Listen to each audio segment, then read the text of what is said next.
Dumaan na ba sa inyong FYP sa TikTok ang dance and song trend na ito? Ito ang nauusong Sing a Little Prayer for You dance trend kung saan karaniwan itong sinasayaw ng tatatlong tao. Mula sa magagandang pagkakaawit at madaling dance steps, ay maraming netizens sa iba't ibang bansa ang nakisakay sa trend. At for sure ay hindi rin pinalagpas ng Pinoy netizens.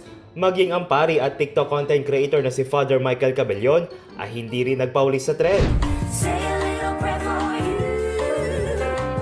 A moment I wake up before I put on my makeup. I say a little prayer for you while combing my hair. Pero para sa mga wondering pa rin kung saan nga ba ito nagmula, ay mapapanood nyo ito sa isang episode ng musical comedy television series na Glee.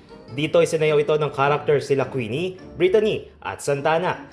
Samantala ang kantang I Say a Little Prayer naman ay original na kinanta ng American singer na si Dionne Warwick at isa ito sa mga naging hit songs noong 1967 at naging top 4 pa sa US Billboards. Para sa DZRH TV, ito si Dustin Bayog.